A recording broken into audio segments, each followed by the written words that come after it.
Gaming. It's been around forever, and we've experienced many eras of gaming. But 2024 was also one of the best years for gaming in my opinion since 2020. But was also somehow simultaneously one of the worst years for gaming. I haven't seen this yet. We can run. Hey! Huh? So today, we're going to be handing out my 2024 Game Awards, reviewing games, and figuring out what was the best and worst games of 2024. So without further ado, let's begin my 2024 Game Awards.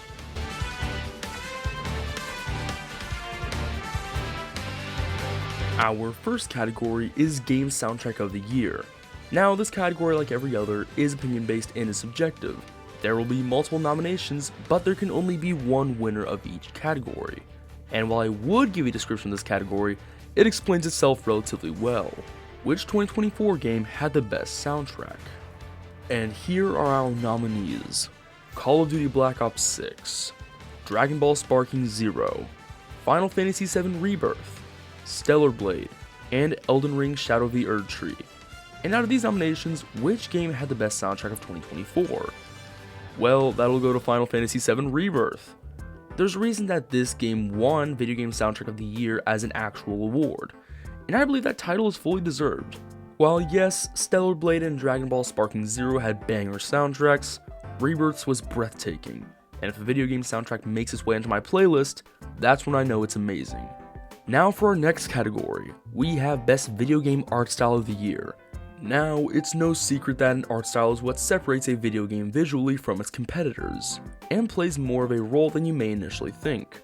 But with that being said, here are our nominees: Astrobot, Dragon Ball Sparking Zero, The Legend of Zelda Echoes of Wisdom, Marvel Rivals, Neva, and Metaphor ReFantazio. Now, all these games are beautiful in their own right, all have various different styles and vibes to them that they're trying to achieve. But I believe the best out of them all in regards of art style goes to Marvel Rivals. This game is such a beautiful design that reflects Marvel comic books and their roots, and the design and the skyboxes make for some amazing scenery. Our next category is the most overrated game of the year. Now this one is where I might get some backlash, but here are our nominees: Black Myth Wukong, Elden Ring Shadow of the Erdtree, Call of Duty Black Ops 6, and Fortnite. Now, this took me a while to think about, and to be honest, it wasn't an easy answer. It's Black Myth Wukong. It's literally Black Myth Wukong without a shadow of a doubt. Now, that doesn't mean this is a bad game at all, because when I say something's overrated, people oftentimes think that means I hate it, which I don't. If anything, it's a solid game. But people saying that this should have beaten Astrobot for Game of the Year is absolutely astonishing to me. Like, you do realize this is essentially a newer version of Elden Ring, right? Like, if this won Game of the Year 2024, we'd have two games that are extremely similar win Game of the Year within a 2 to 3 year span, right? I understand it's a solid game, but the hype for it just doesn't make sense to me. It was never a comparison to me. Astrobot out of the two deserved to win, and once again, it's not a bad game, but it's most definitely overhyped to a massive degree. Our next category is Most Overhated Game of the Year, and here are our nominees: Fortnite, Concord, Mortal Kombat 1 Chaos Reigns, and Dragon Age The Veilguard. This was kind of a close one, but in the end, I believe that Mortal Kombat 1 Chaos Reigns is a little overhated. Is the DLC perfect? Absolutely not. The story mode was mediocre, Titan Havoc was a wasted villain, and was honestly forgettable. It was a rehash of the same story in the same game, and the pacing was extremely off. However, the story mode also had some amazing stages, solid character additions, and once more, great animation and art direction. They brought back animalities, the Chaos Realm was really a return to form, and once more, the combat is great. Also, my main man Noob Saibot returned. So that makes it an absolute W. Plus, not to mention, we got Ghostface. I know almost no one will agree with me on this award, but Chaos Reigns is just a little overhated to me. The next category is Best Multiplayer Game of the Year, and here are our nominees: Fortnite, Space Marines 2, Tekken 8, Mortal Kombat 1, Helldivers 2, and Marvel Rivals. There was a lot of competition for this award, and in the end it came down to 3 games: those being Space Marine 2, Marvel Rivals, and Helldivers 2. But in the end, the award goes to Helldivers 2. Due to their innovation, amazing gameplay, spectacular and high quality updates, and amazing quality of life changes. In time, I believe Marvel Rivals will pass Helldivers 2. But for now, I feel like it's only right that Helldivers 2 gets the award for Best Multiplayer Game of 2024. But our next category is Best Indie Game of 2024, and here are our nominees: Balatro, Animal Well, and The Plucky Square. All of these games have their various different styles, but in the end, I believe the award goes to Animal Well, which is a true return to indie game form. The fact that stupid card game got nominated for Game of the Year is insane. Our next category is Best Action Adventure Game, and our nominees are Astrobot, The Legend of Zelda Echoes of Wisdom, Black Myth Wukong, Shadow of the Erdtree, Space Marines 2, and Stellar Blade. This was another really close one. There were a ton of good games here to pick from that all had amazing styles and vibes to them. But in the end, I believe this award goes to Space Marine 2. Yes, Stellar Blade is great with solid combat, and Astrobot is super fun and gives the user a true sense of adventure. But Space Marines 2 struck a different feel and quenched my hunger for an action-adventure game. Now we have our next category, which is the game that was the most snubbed for awards. Essentially, which game didn't get the praise it deserved at the Game Awards. And our nominees are as follows: Space Marines 2, The Legend of Zelda Echoes of Wisdom, Fortnite, Stellar Blade, and Final Fantasy VII Rebirth. Quite frankly, this one was an easy pick. Final Fantasy VII Rebirth clearly got snubbed the hardest out of these nominees, and it's not even close. There's an argument to be had for Space Marines 2, but even that game got more awards than this game did. So I feel like it's only fair that Final Fantasy VII Rebirth gets this award. Next we have Best Platformer of 2024, with our nominees being Neva, Animal Well, Prince of Persia: The Lost Crown, and Astrobot. And let's not beat around the bush here, the winner is clearly Astrobot. I mean, what else is there to say that a million other people haven't said about the game already? Now for the best DLC of 2024, with our nominees being Elden Ring: Shadow of the Erdtree, Mortal Kombat 1: Chaos Reigns, Diablo 4: Vessel of Hatred, Destiny 2: The Final Shape, and Final Fantasy XVI: The Rising Tide.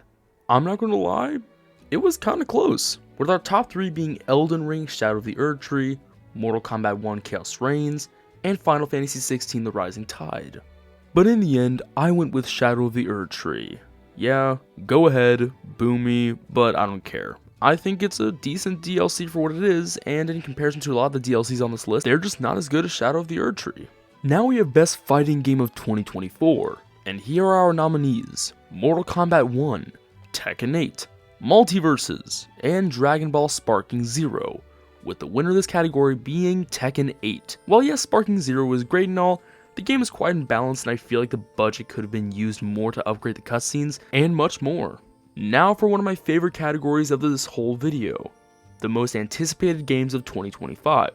And here are our nominees: Ghost of Yotei, Monster Hunter Wilds, GTA 6, Borderlands 4, Doom: The Dark Ages, and Kingdom Come Deliverance 2.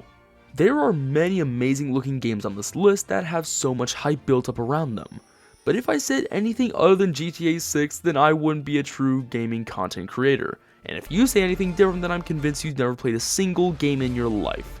Sit back down in the recliner, Unk. This is the game of the decade.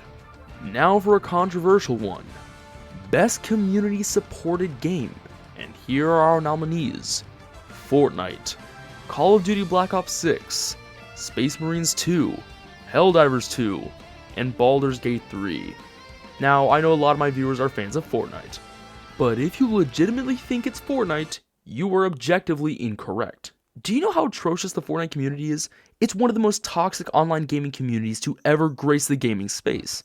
And on the other hand, we have Helldivers 2, who easily wins this award through understandable and fair community feedback, sheer never-ending support for the game, and honesty with the developers, and developers being honest with the community. Next, we have the Best Video Game Film Adaptation of 2024, with our nominees being the following: Arcane, Sonic 3, Fallout, and Knuckles. Now, either way with this award, I'm going to make some people upset, But at the end of the day, I believe this award goes to the Fallout show, due to it being an actual adaptation, which Arcane is not an adaptation of League of Legends. It's its own story, and while Sonic 3 is an amazing movie, in the end, it doesn't adapt the story as well as Fallout. And after all, this award is the best video game adaptation, not the best video game based universe show. If so, then there's a real good chance for Arcane to win that. But this is best video game adaptation, and for that, Fallout takes the cake. And now we make it to the worst game of 2024. What was the game that grinded my gears? The one that was truly a standout in the worst ways possible. The one that should have never been made. Well, here are our nominees. Fortnite, Dragon Age the Veilguard, Elden Ring Shadow of the Erdtree, and Concord. First out is Fortnite. While 2024 was not the game's best year, this doesn't mean that it was the worst game of the year by any means. Next out is Elden Ring Shadow of the Erdtree, which quite frankly shouldn't even be considered for the worst game of the year. The next game out is Concord. While the game wasn't the best, the reality is that the worst crime this game committed was being basic, and just being another boring team versus team hero shooter, except it costs $40. Which finally leaves us with Dragon Age the Veilguard. Unlike other games on this list, this one doesn't have any redeeming qualities. It butchers the beloved franchise. The game doesn't know what genre it wants to be because it's clearly not an RPG the same way that the previous games were. And with how they introduce the characters, they almost act like they want it to be a Guardians of the Galaxy type-esque family, except it's a team versus team hero shooter, except it's not. It's just a hero shooter that's in some sort of RPG land. It's all over the place with the genre. And even then, it's not a hero shooter. It's just a role-playing game that has these sort of, hero characters, and that's how they market the game, but the gameplay isn't anything like that. And the RPG aspect is very limited and is admittedly pretty boring and bland. The supporting characters suck, the dialogue is worse, the story is messy and confusing unless you played the previous game that came out about 10 years ago, and the gameplay is weak and bland. The only positive I can think for this game off the top of my head is it has solid graphics and some good art pieces, but graphics will never ever be worth more than good gameplay and a good story. Graphics should always be one of the lowest things on a list when it comes to concerns for a game, and clearly, the developers for this game had all of their priorities flip-flopped. At least Concord was funny bad, and was entertaining, and was only out for a few days, but no, Dragon Age Veilguard is a disappointment to the franchise, and spits in the face of all of its players, and is just a boring, bad game. It's not so much bad as it is disappointing, and one of the worst sins you can commit as a game is being boring, and God forbid, you destroy a franchise and a community. Which brings us now to what you've all probably been waiting for, the best game of 2024. What was the game that excelled among the rest? The one that was memorable and fun? The one that will be looked back upon fondly? Well, here are our nominees. Final Fantasy VII Rebirth, Astrobot, Space Marines 2, Marvel Rivals, Stellar Blade, and Helldivers 2. This was a difficult decision, and honestly, if you were to pick any one of these games, no one would blame you, as all of these games are amazing in their own right, and all are fun and unique in their own ways. No matter what you pick, it would make perfect sense. But for me, that goes to Space Marines 2. Yes, all of these games are amazing, and yes, I still love Helldivers 2 so much, but the realization that came to my mind was this: will I remember this game 10 years from now? And who knows, I might very well remember it, but to me, Space Marines 2 is more memorable, has more accessibility, and I honestly had more fun with it. It brought back that feeling of old gaming in the 2000s, that Halo feel, Gears of War feel, Resident Evil vibe. It stuck with me so much and is such a great era of gaming that I can't just not pick this game. In reality, this is the game I'm going to stick with for a long time, and it's going to stick with me for a long period of my life. It might just be one of my all-time favorite games ever. But what's your favorite game of 2024? Let me know down in the comments below. Thank you all so much for watching, let's have an amazing year, and as always, have a lovely